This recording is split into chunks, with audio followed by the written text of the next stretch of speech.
صل على سيدنا ومولانا محمد وعلى سيدنا علي وسيدتنا فاطمة وسيدتنا زينب وسيدنا حسن وسيدنا حسين وعلى آله وصحبه وبارك وسلم.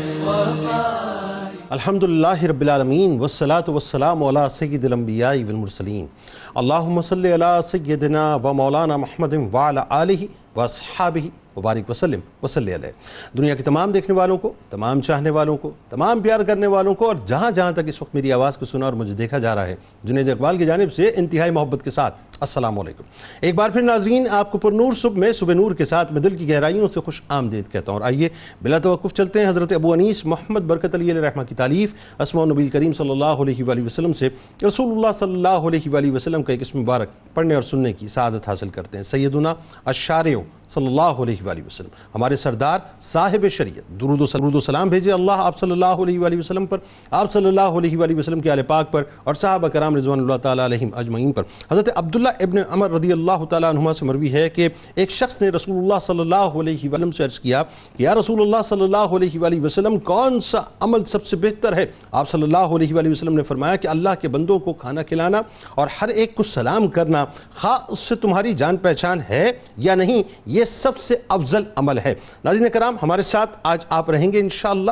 بارگاہ بہت انشاءاللہ عظیم ہے اور بڑا لطف آئے گا آپ کو گفتگو سن کے کہ آج خانوادہ سادات کے گل سرسبد حضرت سیدنا امام علی رضا علیہ السلام کی آل پاک کے مہکتے پھول 6 اور 7ویں صدی ہجری کے ممتاز بخاری سادات جنید زماں، سلطان المنت، محسن اسلامیان، ہادی گمراہان، شمس المقربین، روح زین العابدین، مخدوم اعظم، جلال الدین والملت سہروردی سلسلے کی ایک مضبوط ترین کڑی حضرت سید مخدوم جلال الدین احمد سرخ پوش بخاری علیہ رحمہ کی بارگاہ میں مل کر انشاءاللہ ہدیہ عقیدت پیش کرتے ہیں. مہتاب کی صورت سینٹرل ایشیا سے طلوع ہونے والے جلال الدین سرخ پوش بخاری رحمۃ اللہ علیہ بر صغیر میں سادات بخاریہ کے مورث اعلیٰ اور جد بھی ہیں. ناظرین، حضرت جلال اعظم بہت بڑے جید عالم دین تھے، عارف باللہ تھے اور بہت بڑے فقیہ تھے. زاہد اور صالحین میں سے فنا فی اللہ کی منزل پر فائز تھے.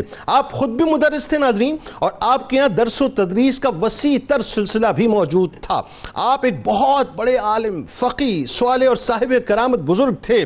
آپ سے ایک دنیا نے اکتساب فیض کیا جن میں علماء و مشائخ کی کثیر تعداد ہے، اور آپ کی اولاد میں بھی اللہ تبارک و تعالیٰ نے بہت برکت عطا فرمائی. بالخصوص ناظرین، بر صغیر کی سرزمین کو اپنے علمی اور روحانی فیض سے اس طرح آپ نے روشن کیا کہ تاریخ دلوں میں اسلام کے نور کی روشنی جگمگا اٹھی. آپ کا یہ فیض آپ کی نسل سے تا قیامت جاری و ساری رہے گا. ایک غیر مسلم اسکالر نے ناظرین اپنی کتاب مسلم آف ساؤتھ ایشیا میں لکھا ہے کہ بلا شبہ حضرت بہاؤالدین زکریا ملتانی رحمت اللہ علیہ کے ساتھیوں میں سب سے زیادہ منفرد ان کے خلیفہ حضرت جلال الدین سرخ پوش بخاری رحمت اللہ علیہ تھے. آپ وقت کے بہت عظیم دائی اور سفیر اسلام تھے. آپ کے دست مبارک پر متعدد قبائل نے اسلام قبول کیا. آپ نے پوری زندگی ناظرین دعوتی اور تبلیغی دورے اور واعظ و ارشاد اور خدمت خلق میں گزار دی. آپ رحمت اللہ علیہ بچپن ہی سے مادرزاد ولی تھے. ابتدائی تعلیم و تربیت بخارا میں انتہائی شاہانہ ماحول میں شاہی محل میں آپ کی ہوئی، اور جوانی میں ہی ناظرین آپ رحمت اللہ علیہ کے مریدین میں 1500 علماء شامل تھے. بڑی توجہ طلب بات ہے. عشق ایسا ناظرین کہ ایک عرصے تک مولا کائنات مولا علی کرم اللہ وجہ الکریم کے مزار پر انوار پر ایک مجاور بن کر خدمات انجام دیتے رہے اور فیضان مولا کائنات حاصل کرتے رہے. پھر سرکار مدینہ صلی اللہ علیہ وآلہ وسلم کے مزار پر انوار پر آپ جاروب کشی کرتے رہے. پھر بارگاہ سرور دو جہاں صلی اللہ علیہ وآلہ وسلم سے باقاعدہ منتخب ہو کر اذن پا کر ماوراء النہر یعنی سینٹرل ایشیا سے بر صغیر میں دین اسلام کا پیغام عام کرنے کے لیے تشریف لائے. یہ آپ کے قدموں کی برکت تھی ناظرین کہ جہاں سے بھی آپ گزرتے تھے، جس جگہ سے گزرتے تھے، بستیوں کی بستیاں اللہ تبارک و تعالیٰ کے دین میں داخل ہو جایا کرتی تھیں. یعنی ایک نگاہ کرم آپ کی ایسی تھی کہ چنگیز خان کی نسلوں کو بھی آپ نے داخل اسلام کر دیا. آپ ہمہ وقت محو عبادت رہتے اور کثرت عبادت کا ناظرین یہ عالم ہوتا کہ جب آپ حجرے سے باہر جاتے تو یہ آپ کی کرامت تھی کہ آپ کے پانی پینے والا جو پیالہ تھا وہ بھی ذکر کے اندر مشغول ہو جایا کرتا تھا. خانقاہ بخاریہ میں لنگر کا وسیع ترین انتظام ہوتا تھا. روزانہ ہزاروں لوگ گناہوں سے آپ کے دست مبارک پر توبہ کیا کرتے تھے. سندھ و پنجاب کی متعدد نو مسلم اقوام ناظرین آپ ہی کی مسلمان کردہ ہیں. یہ تاریخ کا وہ چیپٹر ہے ناظرین جو میں پڑھایا اور بتایا نہیں جاتا صاحب. خانقاہ کا یہ عالم تھا ناظرین کہ خانقاہ میں آپ نے ایک مدرسے کی بنیاد بھی رکھی تھی جہاں ہزاروں تشنگان علم اپنی پیاس بجھایا کرتے تھے اور آپ خود بھی درس دیا کرتے تھے. حقوق العباد کی پاسداری کے متعلق بہت زیادہ آپ تلقین فرمایا کرتے تھے. الغرض آپ کی خانقاہ علمی اور روحانی معاملات میں اصحاب صفہ کی عملی تفسیر تھی اور سخاوت اور فیاضی ناظرین اور رحم دلی و انکساری میں عہد مرتضوی کا آپ نمونہ تھے. آپ رحمت اللہ علیہ کی شخصیت، آپ کا زہد و تقوی، آپ کی کرامات میں وہ مقناطیسیت تھی ناظرین کہ لوگ ہجوم در ہجوم آپ کی بارگاہ میں کھچے چلے آتے تھے. کئی اقوام جن میں چدھڑ، دہڑ، سیال، سومرو، وارم اور کئی ایک قبائل ناظرین پوری برادریاں داخل اسلام ہوئیں. ناظرین کرام ایک بڑی خاص بات یہ تھی کہ تبلیغ دین کے اس عظیم مشن کو پورے بر صغیر میں آپ نے باقاعدہ ایک مربوط اسٹریٹجی سے اور ایک میکانزم سے اور ٹیم ورک کے ذریعے سے، جنہیں ہم 4 یار کہتے ہیں ناظرین، ان کے ذریعے سے ترتیب دیا. ان میں حضرت بہاؤالدین زکریا ملتانی رحمۃ اللہ علیہ کا نام ہے، اس میں حضرت بابا فرید الدین مسعود گنج شکر رحمۃ اللہ علیہ ہیں، اس میں حضرت حافظ عثمان مروندی المعروف قلندر پاک رحمۃ اللہ علیہ اور حضرت جلال الدین سرخ پوش بخاری رحمۃ اللہ علیہ شامل ہیں. آپ کی عظمت اور بزرگی کا یہ عالم تھا ناظرین کہ حاکمین وقت اور سلاطین جو ہیں ان کے پاس آپ خود نہیں جایا کرتے تھے، وہ آپ کی بارگاہ میں آیا کرتے تھے. ہم بھی ناظرین مل کے ایک گناہگار کی حیثیت سے آپ کی بارگاہ میں چلتے ہیں اور مل کر ہدیہ عقیدت پیش کرتے ہیں، کیونکہ سادات ہیں اور سادات کا فیضان لینا تو ویسے بھی ناظرین اس دور میں سمجھتا ہوں کہ بہت زیادہ ضروری ہے. اللہم صلی علی سیدنا و مولانا محمد وعلى سيدنا علي وسيدتنا فاطمة وسيدتنا زينب وسيدنا حسن وسيدنا حسين وعلى آله وصحبه وبارك وسلم. اللهم صل على سيدنا ومولانا محمد وعلى سيدنا علي وسيدتنا فاطمة وسيدتنا زينب وسيدنا حسن وسيدنا حسين وعلى آله وصحبه وبارك وسلم. کیا کمال بات ہے اور کیسا لطف آئے گا کہ آج جد کے بارے میں جب آل بتائے، کیونکہ آل سے بہتر جو ہے وہ جد کے بارے میں کوئی بتلا نہیں سکتا. تو ذرا آغاز کیجئے صاحب، آپ کے ہی بزرگوں کا تذکرہ ہے اور آپ ہی کے ذریعے سے ہمیں فیضان چاہیے. حضرت جلال الدین سرخ پوش بخاری رحمۃ اللہ علیہ کی خاندانی عظمت ہم تو کیا بیان کریں گے، آپ ہی کا خاندان عظمت بتائیے اور آپ رحمۃ اللہ علیہ کی تعلیم و تربیت. آغاز کیجئے. بسم اللہ الرحمن الرحیم. احمدہ و اصلی علی رسولہ الکریم. تیری نسل پاک میں ہے بچہ بچہ نور کا، تو ہے عین نور تیرا سب گھرانہ نور کا. اور حضرت شیخ محقق نے فرمایا ظاہر از اہل بیت نور نبی، ہم چو در ماہ نور خورشید است، از ازل تا ابد بود ظاہر، زاں کہ این نور نور جاوید است. شیر شاہ سید السادات جلال الدین والملت حیدر ثانی میر سرخ سرخ پوش گل سرخ. نام مبارک آپ کا اپنے جد امجد حضرت سیدنا امام حسین علیہ السلام کے نام مبارک پر حسین تھا. نسباً حسینی، مشرباً حسینیہ سلسلہ ثم سہروردیہ سلسلہ، اور مذہباً حنفی تھے۔ 595 ہجری میں بخارا میں آپ کی ولادت باسعادت حضرت سید علی ابو المعید رحمۃ اللہ علیہ کے ہاں ہوتی ہے۔ 18 پشتوں سے حضرت سیدنا علی کرم اللہ وجہ الکریم اور 9 پشتوں سے حضرت امام علی نقی علیہ السلام تک آپ کا نسب مبارک جاتا ہے۔ جنید بھائی، ان حضرات میں جو آپ کے آباء و اجداد ہیں، پہلے 7 نام تو وہ ہیں کہ حضرت علی، حضرت امام حسین، پھر علی زین العابدین، پھر محمد باقر، پھر جعفر، پھر حضرت موسیٰ کاظم، پھر حضرت امام علی رضا۔ یہ ایسے نام مبارک ہیں اگر مجنون پر پڑھے جائیں تو اس کا دیوانہ پن جاتا رہے۔ اور پہلے جو 10 ائمہ اطہار ہیں بشمول حضرت امام محمد تقی اور حضرت امام علی نقی، یہ وہ حضرات ہیں کہ ان کی مہر ولایت جب تک کسی کی پشت پر نہ لگے اس وقت تک وہ ولی نہیں ہو سکتا۔ یہ حضرت مجدد الفسانی رحمۃ اللہ علیہ نے اپنے مکتوبات شریف میں فرمایا۔ اور حضرت امام علی نقی جو آپ کے جد امجد ہیں، ان کے 2 صاحبزادے تھے، حضرت امام حسن عسکری اور حضرت مرتضی اعظم جعفر ثانی۔ حضرت امام حسن عسکری کی وصال کے بعد جو نسبت حسینیہ تھی، جو حضرت امام حسین علیہ السلام سے سلسلہ بہ سلسلہ آپ تک پہنچتی ہے، اس کے جو منبع فیوزات و برکات ہوئے وہ آپ کے چھوٹے بھائی حضرت مرتضی اعظم جعفر ثانی ہوئے۔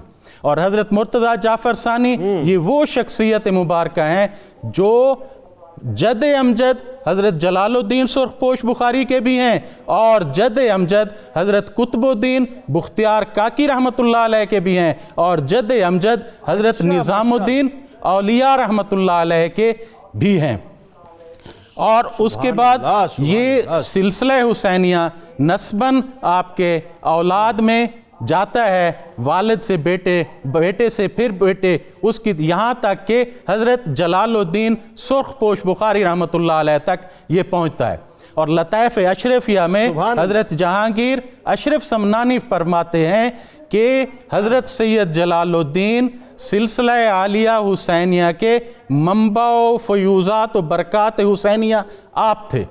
اور حضرت مختوم جہانیہ رحمۃ اللہ علیہ جو آپ کے پوتے ہیں، وہ فرماتے ہیں کہ ہمیں ہمارے آباء و اجداد میں شب برات نسباً یہ جو ہے وراثت میں تھی کہ ہم ہر سال شب برات کا ہمیں ادراک ہوتا تھا، اور یہ فرماتے تھے یہ ہماری کرامت نہیں ہے بلکہ میرے جد امجد حضرت سید جلال الدین سے لے کر رسول اللہ صلی اللہ علیہ وسلم تک ادراک و حاضح اللیلہ میراث لنا لرسول اللہ صلی اللہ علیہ وسلم، یہ تو ہماری میراث ہے، ہماری کرامت نہیں ہے۔ اور قبلہ آپ کی جو ابتدائی تعلیم ہے وہ تو حضرت آپ کے جو والد گرامی ہیں حضرت سید ابو المعید رحمۃ اللہ علیہ نے فرمائی، اور پہلی بیعت بھی سلسلہ عالیہ حسینیہ میں آپ سے ہی آپ بیعت ہوئے تھے، اور ابتدائی تعلیم بھی آپ سے، اور علماء جو نجد اپنا اس کے بخارا کے تھے ان سے حاصل کی۔ آپ تو مادرزاد ولی تھے۔ اچھا ڈاکٹر صاحب ایک بات ہی بتائیے، آپ مادرزاد ولی تھے، اس میں کوئی دوسری رائے نہیں ہے۔ میں یہ بھی سمجھنا چاہتا ہوں اور اپنے دیکھنے والوں کو یہ سمجھانا چاہتا ہوں، یہ جو 6 اور 7ویں صدی ہجری، یعنی 5ویں 6 اور 7ویں، یہ بڑی ٹربلنس کی صدیاں تھیں، بڑی فتنے کی صدیاں تھیں، اور خاص طور پہ یہ جو 6 اور 7ویں صدی ہجری ہے، یہ چنگیز خان کا دور اور یہ ساری تاتاریوں کا فتنہ۔ یہ بتائیے کہ اس دور میں ایسا لگتا ہے کہ، اور اس میں کوئی دوسری رائے نہیں، کہ انتخاب خداوندی ہیں۔ ہم نے نجم الدین کبریٰ رحمۃ اللہ علیہ پر پروگرام کیا، انہوں نے بھی ماوراء النہر میں بہت کام کیا اس حوالے سے، ظاہر ہے ان کی اولادوں، چنگیز خان کی اولادوں کو جو ہے دین اسلام میں داخل کیا، اور آپ کا ایک بڑا کردار ہے، اس پہ آگے جا کے بات کریں گے۔ لیکن ان حالات کا بتائیے جن حالات میں آپ کی پیدائش ہوئی ہے۔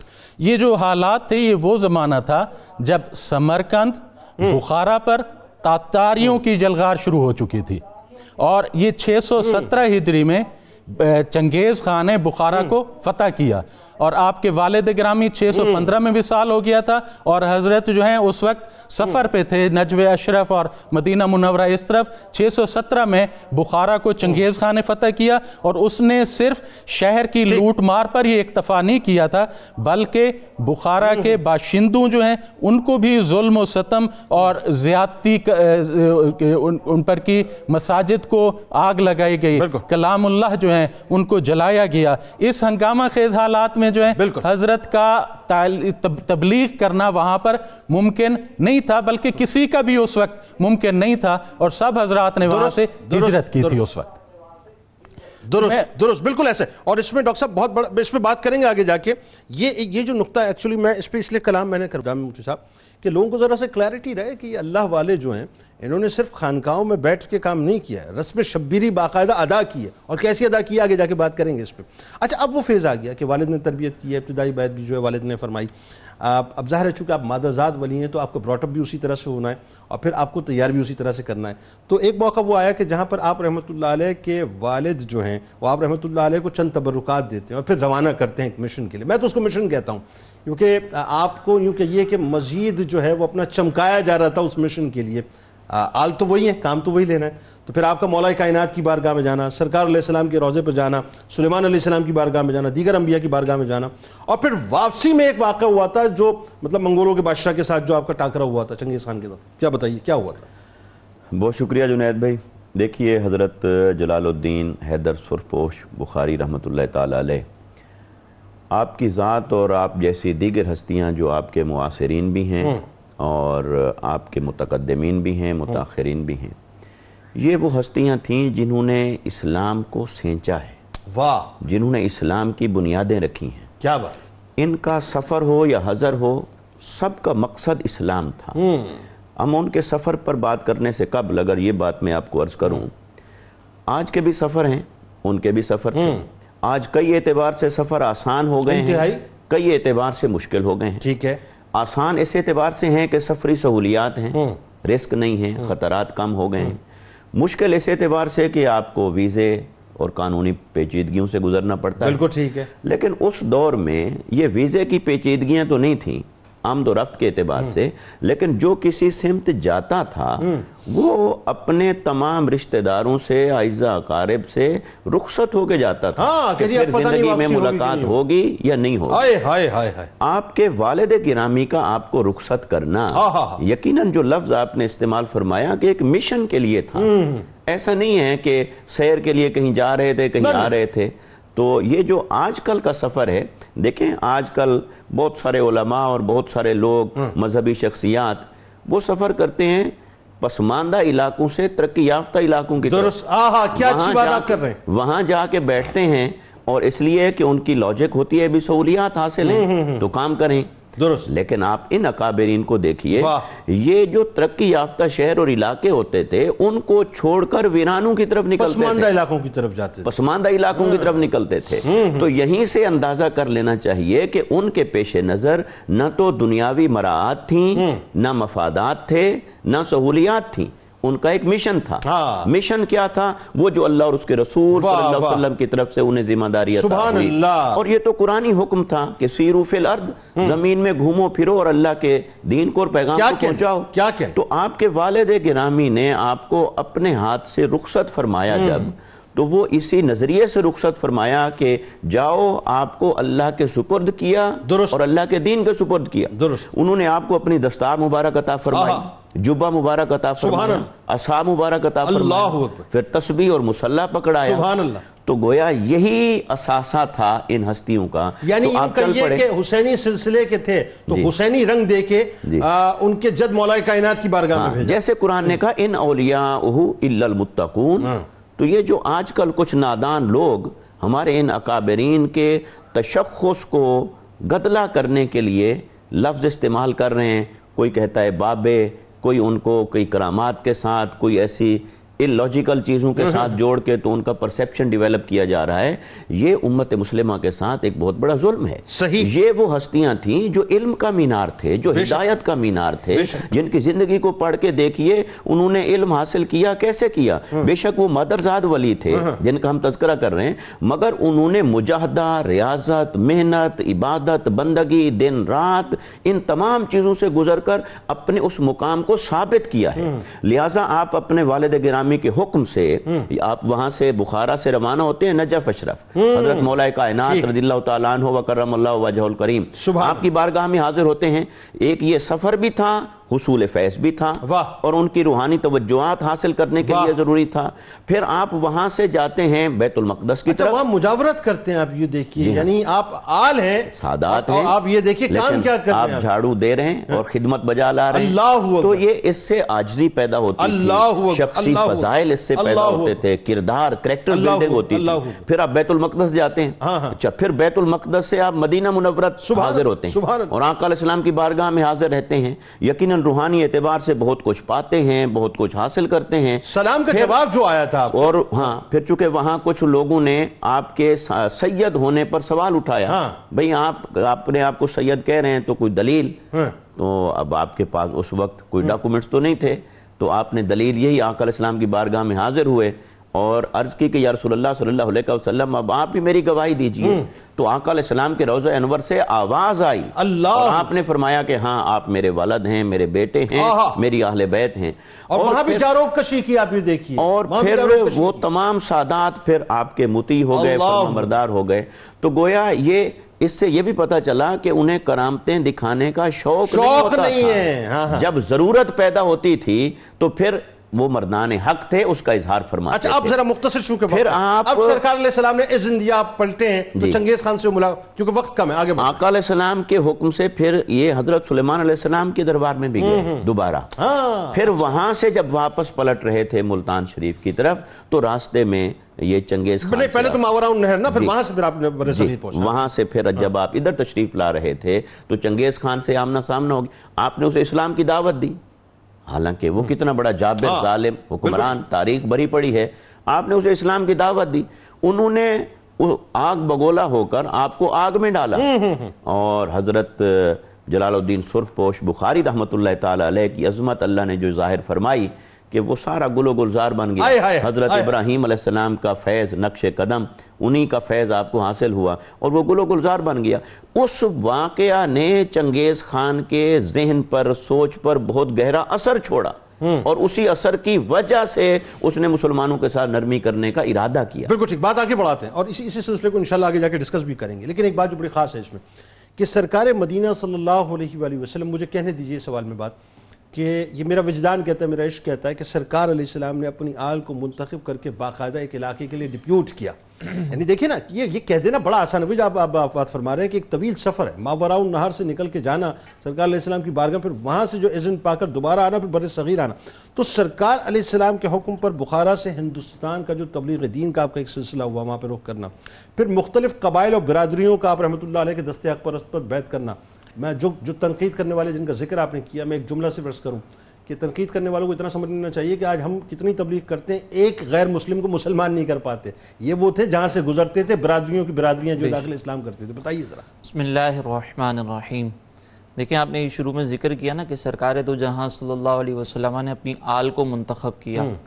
تو ایک تو یہ ویسے ہی ذمہ داری ہے علماء کی کہ نبی کریم علیہ السلام پر جب نبوت کا سلسلہ ختم ہوا اور اب کوئی دوسرے نبی نے تشریف نہیں لانا, تو اب یہ علماء کی ویسے ہی ذمہ داری ہے کہ وہ تبلیغ دین کریں. تو ایک عالم دین ہو, ایک مفتی ہو, تو اس کو تو ویسے ہی مشکلات برداشت کرنی چاہیے. لیکن پھر کمال یہ ہے کہ اس کو اذن سرکار علیہ السلام کی طرف سے مل رہا ہو اور نبی کریم علیہ السلام منتخب کر کے جا رہے ہوں. تو اگر ایک باعمل عالم دین تبلیغ کرتا ہے اس میں اثر ہوتا ہے, لیکن جب سرکار کی طرف سے اذن ملے تو اس کے اثر کا عالم بڑھ جاتا ہے, اور پھر آل ہو, اور پھر آل سے تعلق ہو. تو آپ کا جب بخارا کے اندر آپ جلوہ افروز تھے تو اسی وقت آپ کے متعلقین، جیسے آپ نے بھی ذکر کیا کہ نوجوانی میں آپ کے مریدین میں 1500 علماء موجود تھے. یہ کیسی بات ہے مفتی صاحب؟ تو اب یہ چونکہ آپ کا حلقہ ارادت اتنا بڑا تھا، اور علماء جو ویسے ہی اگر ہم دیکھیں نا، عالم دین کسی سے فوراً متاثر نہیں ہوتے. عالم دین دیکھتے ہیں کہ اس کا عمل ہے، اس کا علم ہے سارا، چونکہ علم کی روشنی میں قرآن و حدیث کی تعلیمات ہیں کہ کس سے متاثر ہونا ہے، کس سے بیعت کرنی ہے.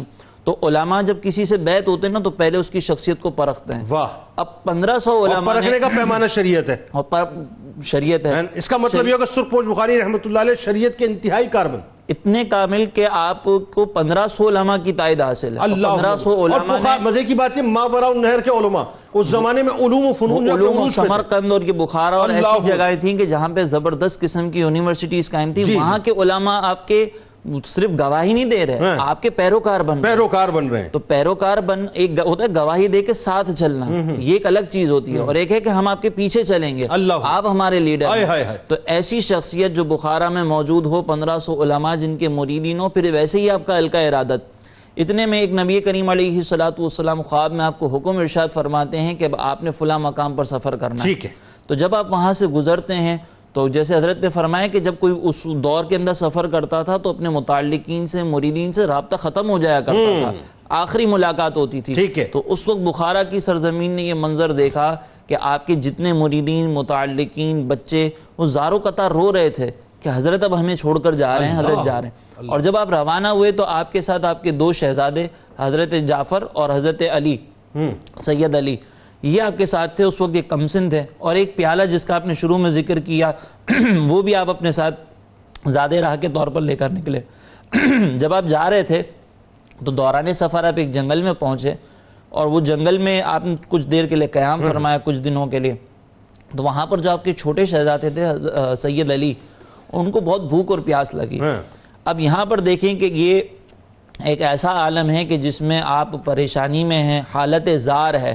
اور اعلیٰ حضرت امام اہل سنت فرماتے ہیں کہ فریاد امتی جو کرے حال زار میں، ممکن نہیں کہ خیر بشر کو خبر نہ ہو. اور یہ امتی کون ہے؟ جس کا جو عالم باعمل ہے، جو صوفی باصفا ہے، جس کی تعلیم سے لوگوں کا تزکیہ نفس ہوتا ہے. اور کمال یہ کہ وہ سرکار علیہ السلام کی آل ہے. سبحان اللہ. تو جب یہ کیفیت طاری ہوئی، کھانے پینے کے لیے کچھ نہیں تھا، تو آپ نے 2 رکعت نماز ادا کی اور سرکار دو جہاں صلی اللہ علیہ وسلم کی بارگاہ میں عرض کرنے لگے. تو نبی کریم علیہ السلام کی طرف سے کرم یہ ہوا کہ ایک ہرنی آئی، اور وہ دودھ اس کا جو ہے تھن سے، اس کے دودھ جو ہے وہ دھنس کے دودھ سے بھرے ہوئے تھے، اور آپ نے اس کا دودھ دھویا، اپنے صاحبزادے کو پلایا. پھر جب آپ آگے بڑھے تو آپ پھر ہندوستان کی طرف آئے، تو یہاں پر سندھ اور پنجاب کے کئی قبائل، جن میں خصوصاً جو ہے وہ مورخین نے جو لکھا ہے، ان قبائل میں سمرو اور اس کے علاوہ مزاری اور وان جو قبائل تھے، انہوں نے آپ کے دستے اقدس پر جو ہے وہ بیعت کی اور وہ مسلمان ہوئے. اور جہاں آپ جاتے تھے وہاں پر جو ہے وہ کثیر تعداد میں لوگ آپ کے حلقہ ارادت میں شامل ہوتے تھے اور آپ سے بیعت کرتے تھے. اللہم صلی علی سیدنا و مولانا محمد وعلی سیدنا علی و سیدتنا فاطمہ و سیدتنا زینب و سیدنا حسن و سیدنا حسین وعلی آلہ و صحبہ و بارک وسلم. اللہم صلی علی سیدنا و مولانا محمد وعلی سیدنا علی و سیدتنا فاطمہ و سیدتنا زینب و سیدنا حسن و سیدنا حسین وعلی آلہ و صحبہ و بارک وسلم. ڈاکٹر صاحب اب بتائیے، اب ایک نیا سلسلہ ہے بالکل، یعنی آپ رحمۃ اللہ علیہ کا اپنے مرشد حضرت بہاؤالدین زکریہ ملتانی رحمۃ اللہ علیہ سے جو ملاقات کا سلسلہ ہے وہ کیسے ہوئی آپ بتلائیے، پھر جو خاص طور پہ آپ کی عقیدت اپنے مرشد کے ساتھ اور مرشد کی محبت آپ کے ساتھ اور کرم نوازیاں تھیں، یہ ذرا ایک بڑا خوبصورت سے ایک کمبینیشن ہے، رچاؤ ہے، اس بارے میں کلام فرمائیں۔ بسم اللہ الرحمن الرحیم۔ جنید بھائی، بہت ایک اہم نقطے کی طرف میں عرض کرنا چاہوں گا کہ ایک ایسی شخصیت مبارکہ جو کامل تھی کہ جس کو رسول اللہ صلی اللہ علیہ وسلم ہندوستان میں بھیج رہے ہیں، اور جو حسینیہ سلسلے کے منبع و مرکز تھے، تو ایسے شخص کو ضرورت کیا تھی کہ وہ اتنی سفر کی صعوبتیں برداشت کر کے ملتان میں آ کر ایک غیر سید کرشی سے آ کے بیعت ہوتے ہیں؟ اس کی ضرورت کیا تھی؟ تو اس کے لیے جو سمجھنے کی بات ہے نا جنید بھائی، وہ یہ ہے کہ یہ تصوف اور سلاسل ہیں کیا؟ حضور مخدوم جہانی رحمۃ اللہ علیہ فرماتے ہیں ولی وہ ہوتا ہے جو رسول اللہ صلی اللہ علیہ وسلم کے قول، فعل اور حال کی اتباع کرنے والا ہو۔ اور یہ سلاسل جو ہیں وہ کیا ہیں کہ رسول اللہ صلی اللہ علیہ وسلم کے سمندر مبارک جو معرفت کا تھا، وہاں سے جو حضرت علی کرم اللہ وجہ الکریم نے جو حاصل کیا، اور پھر آپ نے جو فیض دیا حضرت امام حسن کو، حضرت امام حسین کو اور حضرت حسن بصری، حضرت کمیل بن زید کو، تو ہر چشمے کی علیحدہ چاشنی تھی۔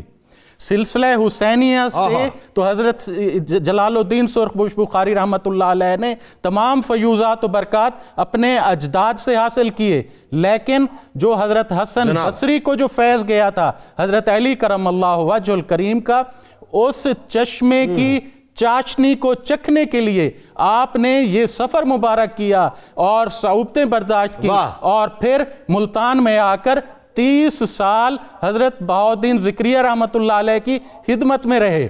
اور جو یہ سلسلہ مبارک سہروردیہ کیا ہے؟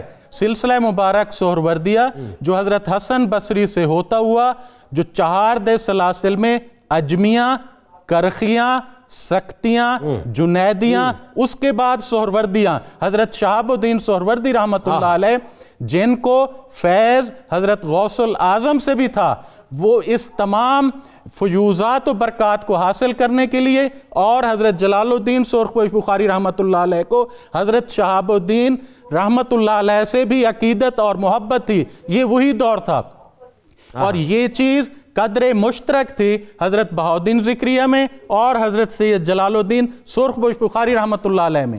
پھر اس خاندان کا تعلق ملتان میں شروع نہیں ہوا، بلکہ حضرت بہاؤالدین زکریا جب بخارا میں تھے اور تعلیم حاصل کر رہے تھے، اس وقت آپ کے تعلقات تھے آپ کے والد گرامی سے بھی۔ جب آپ کا وصال ہو گیا نا حضرت جلال الدین سرخ بخاری کا، اور حضرت مخدوم جہانیہ کا دور مبارک تھا، تو حضرت مخدوم جہانیہ فرماتے ہیں کہ میں آپ کے پوتے، ٹھیک،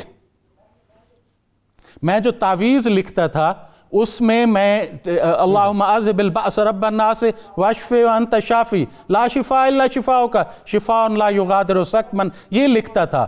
تو میں نے خواب میں دیکھا کہ میرے جد امجد حضرت جلال الدین سرخ پوش بخاری فرما رہے ہیں کہ اے بیٹے، اس تعویذ کے بعد یوں لکھا کرو بجاہ شیخ کبیر، یعنی حضرت بہاؤالدین زکریا کے واسطے سے اے اللہ میری یہ دعا قبول کر۔ تو آپ فرماتے ہیں پھر میں لکھتا تھا تعویذ، اور آگے لکھتا تھا بجاہ شیخ کبیر بفرمان جد خود، کہ میرے جد امجد نے مجھے خواب میں یہ فرمایا ہے کہ حضرت بہاؤالدین زکریا رحمۃ اللہ علیہ کے واسطے سے یہ تعویذ جو ہے اے اللہ میری دعا قبول فرما۔ اچھا ایک بات ذرا ڈاکٹر صاحب یہ بھی بتائیے ساتھ ساتھ کہ یہ جو ظاہر ہے آپ کی جو محبت ہے اور تھوڑا سا ذکر جو ہے مفتی صاحب نے بھی فرمایا، آپ یہ دیکھیے کہ جو ٹارگیٹڈ آڈینس تھی خاص طور پہ اپنا حضرت جلال الدین سرخ پوش بخاری رحمۃ اللہ علیہ کی، وہ قبائل اور برادریاں تھیں، اور آپ دیکھیے کہ فیضان بہاؤالدین زکریا ملتانی رحمۃ اللہ علیہ کے ساتھ ساتھ چل رہا تھا۔ ایسا لگ رہا تھا کہ ایک باقاعدہ جو ہے نیٹنگ کے ساتھ ایک باقاعدہ یوں کہ یہ کہ پلانڈ کام ہو رہا تھا کہ جی ان لوگوں کو جو ہم نے ٹارگٹ کرنا ہے، اور اسی انداز سے وہ لوگ داخل اسلام ہوتے چلے گئے۔ یہ ایک میکانزم تھا پورا، جس پہ میں آگے جا کے بات کروں گا وہ 4 یاروں کے حوالے سے، لیکن میں چاہتا ہوں خاص طور پہ حضرت بہاؤالدین زکریا ملتانی رحمۃ اللہ علیہ اور حضرت جلال الدین سرخ پوش بخاری رحمۃ اللہ علیہ کی ذرا اس حوالے سے آپ بتائیے حکمت عملی کیا تھی؟ جی اس میں دیکھیں وہاں پر حضرت بہاؤالدین ذکریہ رحمۃ اللہ علیہ کے ہاں ملتان میں ایک مرکز تھا درس علم کا، ایک یونیورسٹی تھی جس کو حضرت سید جلال الدین سرخ بخاری رحمۃ اللہ علیہ ایک اس وائس چانسلر کی حیثیت سے اس کو آپ چلا رہے تھے، اور اس تبلیغی اور تعلیمی مشن میں آپ نے بہت کلیدی کردار ادا کیا. جیسے کہ آپ نے انٹرو میں فرمایا یہ ملتان سے سندھ تک جتنی اقوام ہیں، اگر 20 قومیں ہیں تو ان میں سے 16 حضرت جلال الدین سرخ بخاری کے ہاتھ پر یا آپ کی اولاد کے ہاتھ پر. اس میں دیکھیں راجپوت نون ہیں، راجپوت سیال ہیں، آکھی ہیں، کھلانی ہیں، لانگ ہیں، ڈار ہیں اور وارون ہیں. یہ تمام اقوام جو ہیں یہ آپ کے اور آپ کی اولاد مبارکہ کے دست مبارک پر مسلمان ہوئی تھی. اللہم صلی علی سیدنا و مولانا محمد وعلی سیدنا علی و سیدتنا فاطمہ و سیدتنا زینب و سیدنا حسن و سیدنا حسین وعلى آله وصحبه وبارك وسلم. اللهم صل على سيدنا ومولانا محمد وعلى سيدنا علي وسيدتنا فاطمة وسيدتنا زينب وسيدنا حسن وسيدنا حسين وعلى آله وصحبه وبارك وسلم. اب اس میں ایک بات جو بڑی اہم ہے، یہ بتائیے کہ ایک کردار تو آپ کا بہاؤالدین زکریا ملتانی رحمۃ اللہ علیہ کے ساتھ ظاہر نظر آ رہا ہے. اب آپ کو ڈپیوٹ کیا جا رہا ہے اچ شریف کے لیے. اس وقت ظاہر ہے وہ راجہ دیو سنگھ کا چونکہ وہاں پہ معاملہ تھا، اس کی ایک کنٹرول اینڈ کمان تھی تو دیوگڑھ وہ کہلاتا تھا. پھر وہاں پر ایک رانی اوچھا بھی ہوتی تھی. تو آپ کے قدم مبارک کے بعد وہ دیوگڑھ جو ہے وہ اچ شریف میں تبدیل ہوا. اس میں ظاہر آپ نے تبلیغ دین بھی کیا، غیر مسلموں کو مسلمان بھی کیا، آپ نے اپنی کرامتیں بھی دکھائیں. بس وہی بات ہے کہ وہ چونکہ کام لینا تھا اللہ نے، اب وہ اچ شریف جو ہے وہ اس کا اچا مقام ہو گیا ہے پوری دنیا میں. تو کیسے ہوا؟ یہ جو اچ ہے اس کا پہلے نام تھا دیوگڑھ، وہ راجہ دیو کے نام سے تھا. تو حضرت جلال الدین حیدر سرخ پوش بخاری رحمۃ اللہ تعالی علیہ جب آپ تشریف لائے یہاں اچ شریف میں، اور آپ کو حضرت بہاؤالدین زکریا ملتانی رحمۃ اللہ تعالی علیہ، بلکہ آپ کے بارے میں آتا ہے آپ ان کی حیات میں بھی پہلے یہاں ایک دفعہ آئے تھے، وزٹ کر چکے تھے، پھر چلے گئے تھے، پھر ان کے وصال کے بعد مستقل سکونت یہاں پر دوبارہ اختیار فرمائی. تو جب آپ مستقل سکونت کے لیے یہاں تشریف لائے تو اچ اپنے تمام تر اس تاریخی پس منظر کے اعتبار سے بہت بڑا مرکز تھا. اچھا. تو آپ نے راجہ دیو کو دعوت دی اسلام کی، اس نے قبول نہ کی. اس کی 2 بیٹیاں تھیں، ٹھیک ہے، ایک کا نام تھا اوچا یا اوچھا، دونوں طرف سے یہ لفظ آیا ہے، اور اوچا رانی، اور دوسری کا نام تھا سیتا رانی. ٹھیک ہے. تو یہ درمیان میں پنجند کا یہ جو دریا گزرتا ہے نا، اس دریا کے مغرب کی طرف ہے سیت پور اور مشرق کی طرف ہے اچ شریف.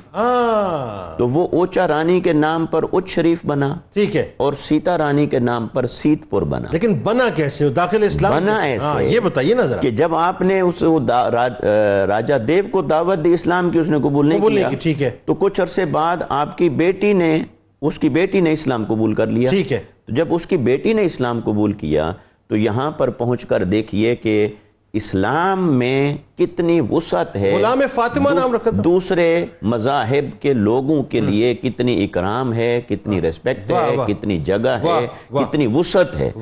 حضرت جلال الدین سرخ پوش بخاری رحمۃ اللہ تعالی علیہ نے اس کے نام پر اس کا نام اچ شریف رکھ دیا. واہ واہ واہ واہ واہ، کیا اچھی بات. حالانکہ آپ چاہتے تو اس جیسے آپ نے اس کے کلمہ پڑھنے کے بعد اس کا نام تبدیل فرما دیا، فاطمہ غلام فاطمہ رکھا، غلام فاطمہ رکھ دیا، تو اس شہر کا نام بھی غلام فاطمہ ہو سکتا تھا، بالکل ٹھیک ہے، جلال پور ہو سکتا تھا، ٹھیک ہے، کئی اور اعتبار ہو سکتے تھے، اس کی اینٹیٹی برقرار رکھی، اس کا جو اسلام قبول کرنے سے پہلے جو نام تھا، اس کی اینٹیٹی جو تھی، آپ نے اسی نام کے اوپر ہی اس شہر کا نام رکھ دیا. یعنی دوسرے لفظوں میں آپ نے اس کی عزت اور توقیر بھی برقرار رکھی جی، اور ایک میسج بھی دیا کہ جی غیر مسلموں کے ساتھ ہمارا سلوک یہ ہوتا. اور ہاں، اور چونکہ اس نام کے اندر دینی اعتبار سے کوئی قباحت نہیں تھی، ٹھیک ہے، اچ کا معنی ہے بلند، تو اس اعتبار سے آپ نے اس نام کو جاری رکھا اور اس نام پر یہ شہر پھر آباد ہو گیا اور اچ شریف کے نام سے یہ. اچھا، وہ کیا کنویں کا کیا واقعہ ہوا تھا وہ ذرا بتائیے. اچھا، جب آپ تشریف لائے تو دیکھیں وہ دور تبلیغ کا بھی تھا، سٹرگل کا بھی تھا، مگر کرامات بھی ضروری تھی. ہاں، کیونکہ وہ جب آپ تشریف لائے تو وہ جو کنواں تھا، ہندوؤں کا بڑا انفلوئنس تھا، جادو وغیرہ، اور یہ چونکہ ہندوازم کے اندر جو جادو ہے اس کی تعلیم بہت گہری ہے، ٹھیک ہے، اور انہوں نے جادو کے ذریعے سے وہ کنواں تھا، وہ کنویں سے آواز آتی تھی رام رام، تو وہ جادو کے ذریعے سے انہوں نے یہ کر رکھا تھا. تو جب آپ تشریف لائے تو آپ نے دیکھا کہ لوگ تو اس سے متاثر ہو رہے ہیں، آپ نے اسے حکم دیا کہ اللہ کا ذکر کرو، تو وہاں سے اللہ اللہ کی صدا آنے لگ گئی. اللہ ہوا، کیوں نہ ہوتا، اور جن کا پیالہ ذکر کرے اللہ کا، تو جن کا پیالہ بھی ذکر کرے اور جن کے رگ و ریشے میں اللہ کا ذکر ہی سمایا ہوا ہو، تو ان کی زبان سے جب یہ لفظ جاری ہو جائے تو وہ اللہ تبارک و تعالی ان کے اس قول کو امر کر دیتا ہے، اس حکم کو جاری و ساری فرما دیتا ہے. تو یہ پھر اچ شریف میں پھر آپ نے اس کو مرکز بنایا اور آپ نے خانقاہ بنائی، دارالعلوم بنایا، اور یہاں اچ شریف میں پھر آپ نے کم و بیش 25 سال گزارے اور دین کی اشاعت اور تبلیغ کے اندر بہت بڑا کردار. بالکل ٹھیک، بہت شکریہ آپ کا، بہت شکریہ آپ تشریف لائے، بہت شکریہ مفتی صاحب آپ تشریف لائے. کتاب الشفا گھر میں اتفاق و محبت کے حوالے سے آپ کو بتلاتے ہیں، بہت کمال وظیفہ ہے، کیونکہ آج بڑے برتن جو ہیں وہ بچتے ہیں، تو لہٰذا اس وظیفے کو غور سے سنیے گا. روزانہ صبح و شام اللہ تبارک و تعالیٰ کا اسم مبارک یا واسع یا حنان یا حلیموں کی ایک ایک تسبیح کرنے سے گھر میں اتفاق پیدا ہوتا ہے اور نفرتیں ختم ہو جاتی ہیں انشاءاللہ. حضرت فضیل بن عیاض رحمۃ اللہ علیہ کا قول مبارک ہے کہ بہترین جہاد ادائیگی نماز پر